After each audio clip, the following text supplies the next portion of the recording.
As he ran, the marionette felt more and more certain that he would have to give himself up into the hands of his pursuers. Suddenly, he saw a little cottage, gleaming white as the snow among the trees of the forest. If I have enough breath left with which to reach that little house, I may be saved.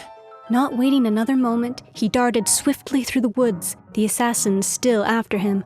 After a hard race of almost an hour, tired and out of breath, Pinocchio finally reached the door of the cottage and knocked. No one answered. He knocked again, harder than before, for behind him he heard the steps and the labored breathing of his persecutors. The same silence followed.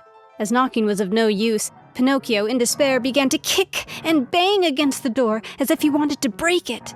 At the noise, a window opened and a lovely maiden looked out. She had azure hair and a face white as wax. Her eyes were closed and her hands crossed on her breast. With a voice so weak that it hardly could be heard, she whispered, "No one lives in this house. Everyone is dead." Won't you at least open the door for me? I also am dead. Dead? What are you doing at the window then? I am waiting for the coffin to take me away. After these words, the little girl disappeared, and the window closed without a sound. Oh, lovely maiden with azure hair! Open, I beg of you! Take pity on a poor boy who is being chased by 2 assassins! He did not finish, for 2 powerful hands grasped him by the neck, and the same 2 horrible voices growled threateningly. Now we have you. The marionette, seeing death dancing before him, trembled so hard that the joints of his legs rattled and the coins tinkled under his tongue. Well, will you open your mouth now or not? Huh? You do not answer. Very well, this time you shall open it. Taking out 2 long, sharp knives, they struck 2 heavy blows on the marionette's back. Happily for him, Pinocchio was made of very hard wood, and the knives broke into 1,000 pieces. The assassins looked at each other in dismay, holding the handles of their knives in their hands. I understand there is nothing left to do but to hang him. They tied Pinocchio's hands behind his shoulders and slipped the noose around his neck. Throwing the rope over the high limb of the giant oak tree, they pulled till the poor marionette hung far up in space. Satisfied with their work, they sat on the grass, waiting for Pinocchio to give his last gasp. But after 3 hours, the marionette's eyes were still open, his mouth still shut, and his legs kicked harder than ever. Tired of waiting, the assassins called to him mockingly before they departed. Goodbye till tomorrow. When we return in the morning, we hope you'll be polite enough to let us find you dead and gone. And with your mouth wide open. A few minutes went by, and then a wild wind started to blow. As it shrieked and moaned, the poor little sufferer was blown to and fro like the hammer of a bell. The rocking made him seasick, and the noose, becoming tighter and tighter, choked him.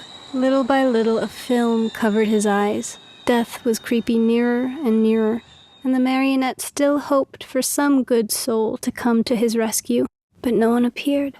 As he was about to die, he thought of his poor old father, and hardly conscious of what he was saying, murmured to himself, "Oh, Father, dear Father, if you were only here." These were his last words. He closed his eyes, opened his mouth, stretched out his legs, and hung there as if he were dead. If the poor marionette had dangled there much longer, all hope would have been lost. Luckily for him, the lovely maiden with azure hair once again looked out of her window. Filled with pity at the sight of the poor little fellow being knocked helplessly about by the wind, she clapped her hands sharply together 3 times. At the signal, a loud whir of wings in quick flight was heard, and a large falcon came and settled itself on the window ledge. "What do you command, my charming fairy?" The falcon bent his beak in deep reverence, for it must be known that, after all, the lovely maiden with azure hair was none other than a very kind fairy who had lived for more than 1,000 years in the vicinity of the forest. Do you see that marionette hanging from the limb of that giant oak tree? "I see him." Very well. Fly immediately to him. With your strong beak, break the knot which holds him tied. take him down and lay him softly on the grass at the foot of the oak. The falcon flew away, and after 2 minutes returned. How did you find him? Alive or dead? At first glance, I thought he was dead. I was wrong, for as soon as I loosened the knot around his neck, he gave a long sigh and mumbled with a faint voice. Now I feel better. The fairy clapped her hands twice. A magnificent poodle appeared, walking on his hind legs just like a man. He was dressed in court livery. A tricorn trimmed with gold lace was set at a rakish angle over a wig of white curls that dropped down to his waist. He wore a jaunty coat of chocolate-covered velvet, with diamond buttons and with 2 huge pockets which were always filled with bones, dropped there at dinner by his loving mistress. Breeches of crimson velvet, silk stockings, and low, silver-buckled slippers completed his costume. His tail was encased in a blue silk covering, which was to protect it from the rain. Come, Medoro, get my best coach ready and set out toward the forest. On reaching the oak, you will find a poor, half-dead marionette stretched out on the grass. Lift him up tenderly, place him on the silken cushions of the coach, and bring him here to me. The poodle, to show that he had understood, wagged his silk-covered tail 2 or 3 times and set off at a quick pace. In a few minutes, a lovely little coach made of glass, with lining as soft as whipped cream and chocolate pudding and stuffed with canary feathers, pulled out of the stable.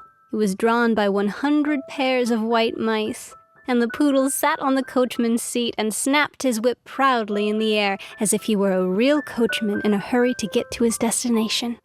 In a quarter of an hour, the coach was back. The fairy, who was waiting at the door of the house, lifted the poor little marionette in her arms, took him to a dainty room with mother-of-pearl walls, put him to bed, and sent immediately for the most famous doctors of the neighborhood to come to her. One after another the doctors came, a crow, an owl, and a talking cricket.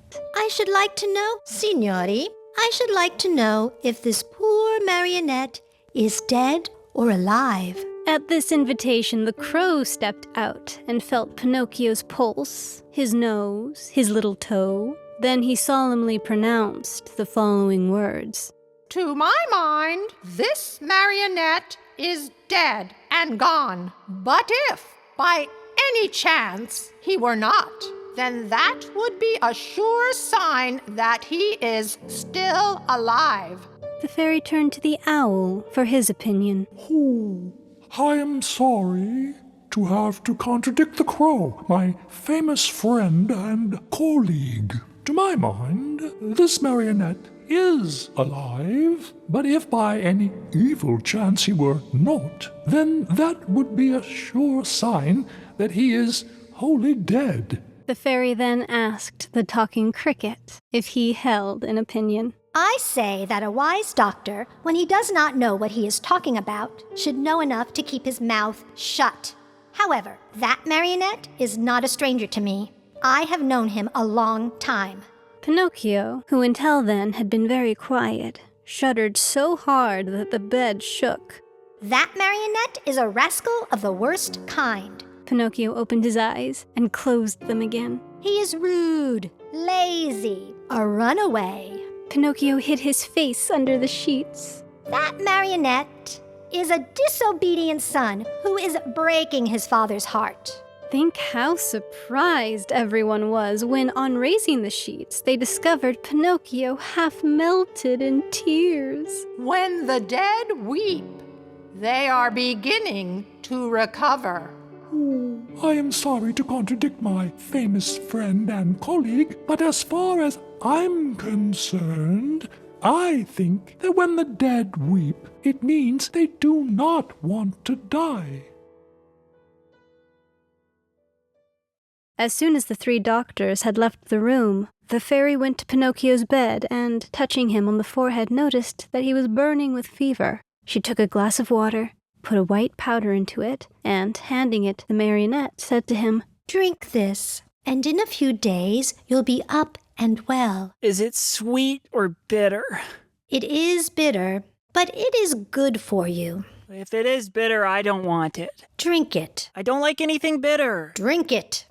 and I'll give you a lump of sugar to take the bitter taste from your mouth. Where's the sugar? The fairy took a lump from a golden sugar bowl. Here it is. I want the sugar first. Then I'll drink the bitter water. Do you promise? Yes. The fairy gave him the sugar, and Pinocchio, after chewing and swallowing it in a twinkling, said, Oh, if only sugar were medicine.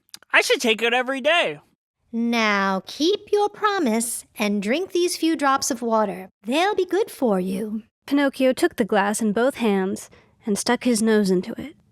He lifted it to his mouth and, once more, stuck his nose into it.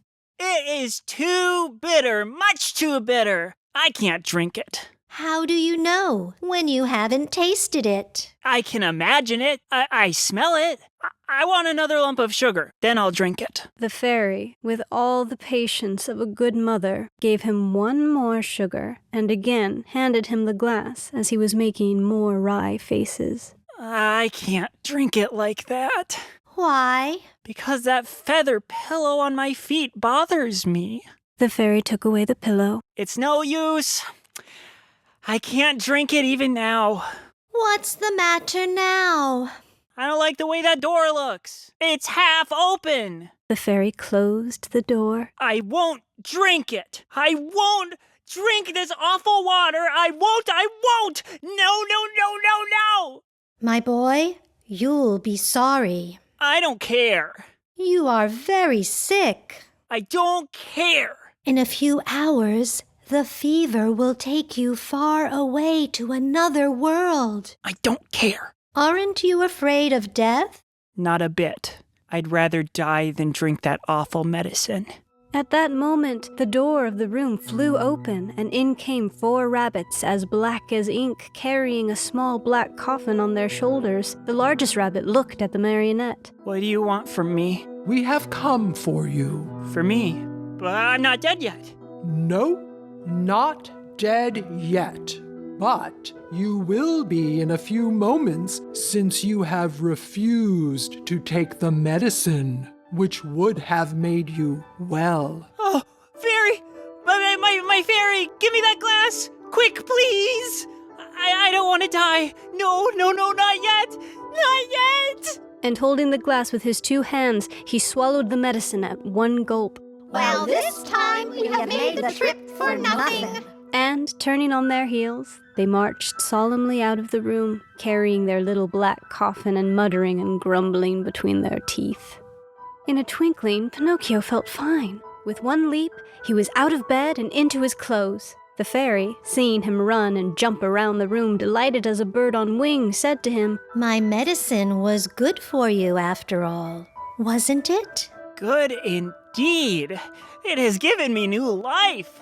Why, then, did I have to beg you so hard to make you drink it? I'm a boy, you see, and all boys hate medicine more than they do sickness. What a shame. Boys ought to know, after all, that medicine, taken in time, can save them from much pain and even from death. Next time I won't have to be begged so hard. I'll remember those black rabbits with the black coffin on their shoulders, and I'll take the glass, and poof, down it will go. Come here now and tell me how it came about that you found yourself in the hands of the assassins. It happened that Fire Eater gave me 5 gold pieces to give to my father. But on the way, I met a fox and a cat who asked me, Do you want the 5 pieces to become 2,000? And I said, yes. And they said, come with us to the Field of Wonders. And I said, let's go. And then they said, let us stop at the Inn of the Red Lobster for dinner, and after midnight, we'll set out again. We ate and went to sleep. When I awoke, they were gone, and I started out in the darkness all alone. On the road, I met 2 assassins dressed in black coal sacks who said to me, your money or your life. And I said, I haven't any money. For you see, I had put the money under my tongue. One of them tried to put his hand in my mouth, and I bit it off and spat it out. But it wasn't a hand, it was a cat's paw. And they ran after me, and I ran and ran till at last they caught me and tied my neck with a rope and hanged me to 2 trees, saying, Tomorrow, we'll come back for you, and you'll be dead, and your mouth will be open, and then we'll take the gold pieces that you have hidden under your tongue. Where are the gold pieces now? I lost them.